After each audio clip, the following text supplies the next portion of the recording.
બનાસકાંઠા જિલ્લા કોંગ્રેસ સમિતિના નવા પ્રમુખ ગુલાબસિંહ રાજપૂતનો પદગ્રહણ સમારોહ યોજાયો હતો, જ્યાં કાયમ ગાજતા અને વરસતા જિગ્નેશ મેવાણી ફરી ગાજ્યા હતા.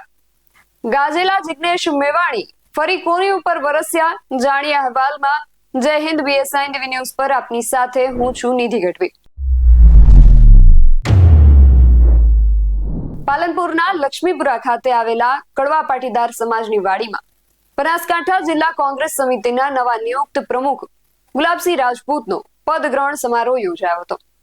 આ સમારોહમાં રામકિશન ઓઝા, પૂર્વ કેન્દ્રીય મંત્રી ભરતસિંહ સોલંકી, બનાસકાંઠાની લોકસભાના સાંસદ જ્ઞાનીબેન ઠાકોર, ગુજરાત પ્રદેશ કાર્યકારી પ્રમુખ જિગ્નેશ મેવાણી, પાટણના ધારાસભ્ય કિરીટ પટેલ, ધારાસભ્ય અમરતજી ઠાકોર, કાંતિભાઈ ખરાડી, ચંદનજી ઠાકોર, ઇન્દ્રવિજયસિંહ ગોહિલ સહિતના ઘણા બધા અગ્રણીઓ અને આગેવાનો ઉપસ્થિત રહ્યા હતા.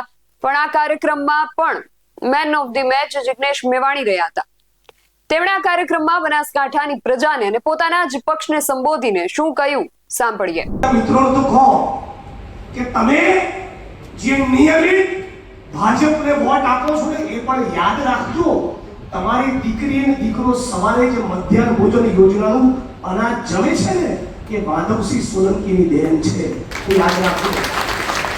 આ લોકોએ શું કર્યું? છેલ્લા 10 વર્ષમાં, 5 મિનિટમાં મારી વાત પૂરી કરીશ. છેલ્લા 10 વર્ષમાં માનનીય ભરતસિંહભાઈ 89,000 સરકારી સ્કૂલો આપણા દેશમાં બંધ કરી દીધી. 89,000. હવે એવરેજ એક સ્કૂલ દીઠ 200 વિદ્યાર્થીઓ ભણતા બંધ થયા. એવું સાદું ગણિત ગણો, 1,80,00,000 થયા. 1,80,00,000.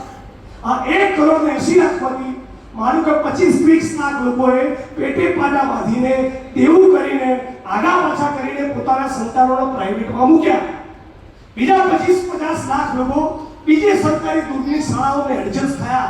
તો ઓછામાં ઓછા 1 કરોડ આપણા દેશના વિદ્યાર્થીઓ અને મોટા ભાગના બીએનટી, મુસ્લિમ, આદિવાસી, દલિત અને ઓબીસી સમાજના ગરીબ સામાન્ય ખેડૂત અને મજદૂરના દીકરા દીકરીઓ એ સ્કૂલમાંથી ભણતા થઈ ગયા બંધ.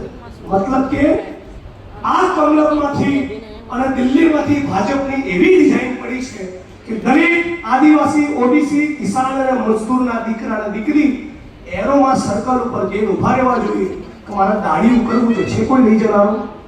આ આખી પરિસ્થિતિનું નિર્માણ આખા ભારતમાં લોકોએ કર્યું છે. ભ્રષ્ટાચારે માઝા મૂકી છે, ચારે બાજુ બ્રિજ તૂટી રહ્યા છે. છેલ્લા 4 વર્ષમાં આ ભૂપેન્દ્રભાઈના શાસનમાં 16 જેટલા બ્રિજ તૂટ્યા, 16 પુલ. બનાસકાંઠા જિલ્લો સાક્ષી છે, એક પણ તાલુકો એવો નથી બન્યો જ્યાં નર્મદાની કેનાલના નેટવર્કમાં ગાબડું ના પડ્યું. આ ફક્ત અને ફક્ત ભ્રષ્ટાચારના કારણે.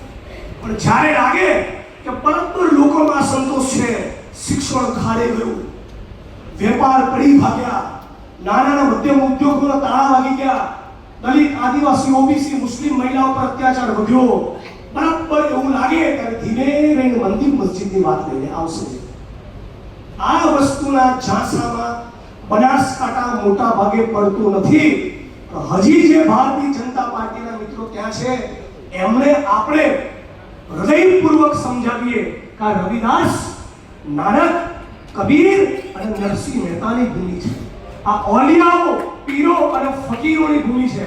અને એટલે કબીર સાહેબે કીધું કે એક રામ દશરથ કા બેટા, દૂજા જો ઘટ ઘટ में बैठा. આ રામને ઓળખો.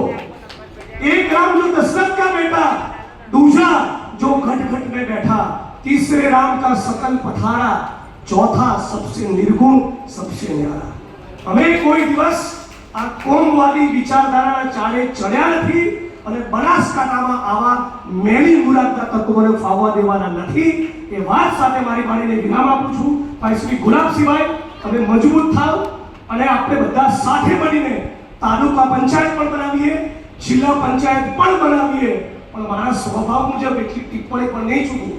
એઆઈસીસીના સેક્રેટરી છે ત્યારે તમારી ચૂંટણીમાં અને જ્ઞાનીબેનની ચૂંટણીમાં અને મારી ચૂંટણીમાં મસ્તી કરનારા બે ચારને નવરા કરજો. એઆઈસીસીનો એજન્ડા એ જ છે. બધું ઓડિયન્સ પર ના હોય, મંચ ઉપર બી ના હોય. આટલી તકો મેં મારી વાણીને વિરામ આપું છું. ખૂબ ખૂબ આભાર. બરાબર છે ને? હે રાહુલજી કીધું છે ને, લંગડા ઘોડા ડૂડા ઘોડા બધાને કાઢવાના. રાહુલ ગાંધીના માર્ગદર્શન મુજબ પાર્ટીમાંથી ગદ્દાર લોકોને દૂર કરાશે અને સાચા કાર્યકરો સાથે સંગઠનને મજબૂત બનાવવામાં આવશે એવું કહેવું છે જિગ્નેશ મેવાણીનું. તો સાથે જ તેમણે ભાજપ સરકાર પર પણ ગંભીર ભ્રષ્ટાચારના આક્ષેપો કર્યા હતા. તો નવનિયુક્ત ગુલાબસિંહે પણ મને જે જવાબદારી સોંપાઈ છે એ નિષ્ઠાપૂર્વક નિભાવીશ એવી વાતો કરી હતી.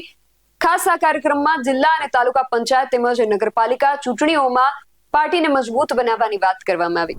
જોકે કોંગ્રેસનો ગઢ કહેવાતી આ બેઠક જ્ઞાનીબેન અને કોંગ્રેસના હાથમાંથી સરકી ગઈ છે. ત્યારે જોવું રહ્યું કે હવે કોંગ્રેસ કેવી રીતે આ વિસ્તારમાં પોતાને મજબૂત બનાવે છે. આ બાબતને લઈને તમારું શું માનવું છે અમને કમેન્ટ કરીને ચોક્કસથી જણાવજો.